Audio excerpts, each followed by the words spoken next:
Hey guys, T2 out here. Welcome to the Titan Preparedness channel. Today, we're discussing battery bank. What is it, why you need one, and the different styles that you can get. I'm just discussing the style of battery bank. I'm not discussing the battery bank in full. So first off, what is a battery bank? A battery bank is just a portable battery pack that you can charge lanterns, flashlights, cell phones, all without external power. So if you're going to a place like a festival or a fair or a concert, in the woods, bugging out, camping, whatever, chances are you're not going to be able to find a place to plug in at. That's why you carry one of these, you plug directly into it, and now you can charge your devices. In my opinion, there are three types of battery banks. The basic, the single cell solar panel, and then the multi-cell solar panels. Now it can be broken down to with solar panels and without solar panels, but we'll keep it at three for now. So let's go over pros and cons of each one. All of these are 20,000 milliamp battery banks. You can see the size difference between them. The basic battery bank. No frills, no thrills. It's just batteries and USB ports. What is a pro about a basic battery bank? Well, normally they're cheaper. This one, simple black web from Walmart, it runs $20. Each of these are over $35, $36. It doesn't do anything special. It just charges your devices.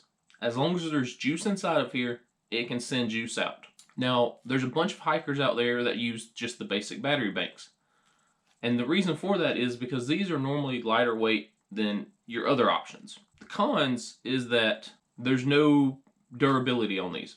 If you drop them, the chance that you break them is pretty high. Now, if it falls off this table and hits the ground at 2 foot, okay, that's not going to make a difference. But if it falls and hits concrete, yeah. Another con is it's not waterproof. So if there's ever a rainstorm, the chances of this thing messing up, if I'm using it, go up. So the basic battery bank I would consider for a civilian use. I don't mean like military civilian style. I mean like basic, your commuters. People who go to the office and might need a little extra power. You know, your everyday workers. Non-civilian, you know, your outdoorsy type.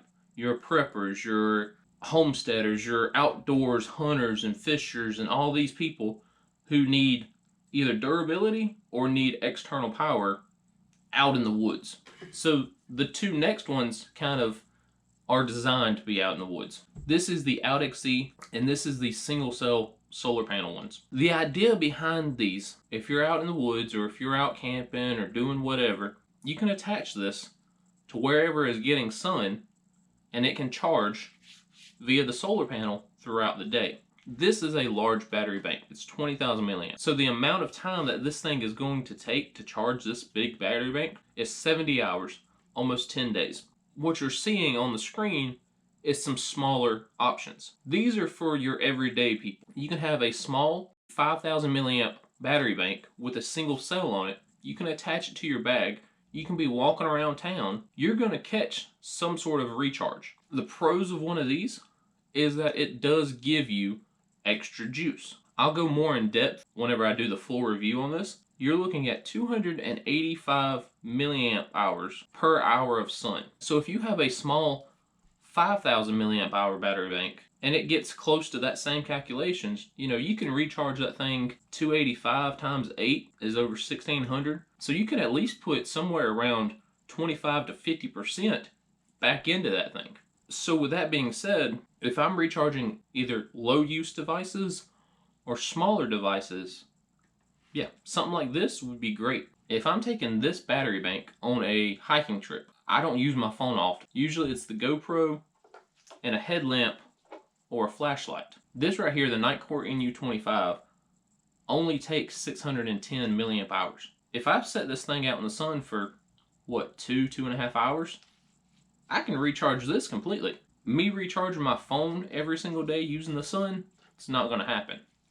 But me recharging a device like this, yeah, I might only need a couple hundred milliamps to recharge this thing. So having the single cell does help out. If you are recharging smaller devices, it's great.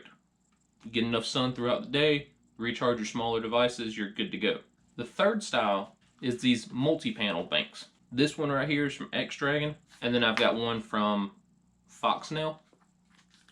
The Pro is you can recharge this thing using the sun. While this right here gets 285 milliamps per hour, this thing in full sun gets about 1,000. So 3.5 hours on this, I can recharge my phone. Some of the cons is it is much larger than all the other banks, and it is thicker than the OutXE, and it is double the size of this black web. Same amount of battery though. You can hang it somewhere and recharge it using the sun. How much you're going to get per day depends on your overcast, depends on your location, depends on a whole bunch of things. But as far as a bug out goes, if you find a spot where you can bug out to, set up camp, setting something like this up in the sun and letting it charge all day gives you the ability to recharge at night. Now, it's not going to do nearly as well as a full-size solar panel, but it does do something. A bank like this, once it goes dead, it's a paperweight. A basic battery bank,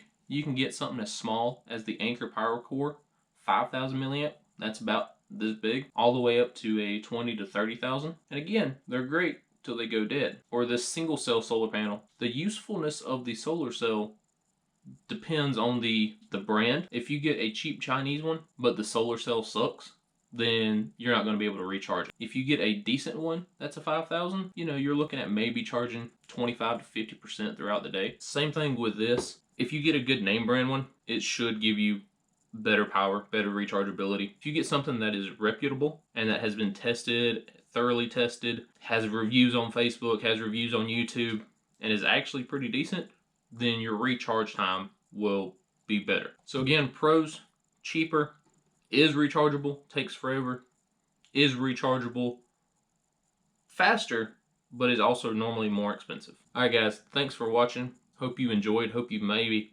learned something. I do have a review of this one. It'll be up here. I'll be doing a review of the OutXE 20,000 as well as this Foxnail 10,000.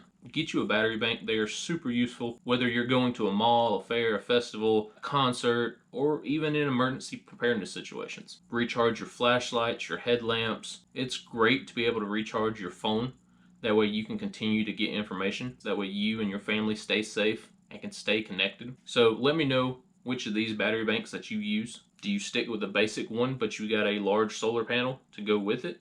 Or do you stick with something that's got a solar panel built into it? How do you like it? Do you see pros and cons that I didn't mention? Alright guys, I hope you enjoyed this video. Again, I'll be doing a review of these two battery banks coming soon. So yeah, that's all I've got. T2 out.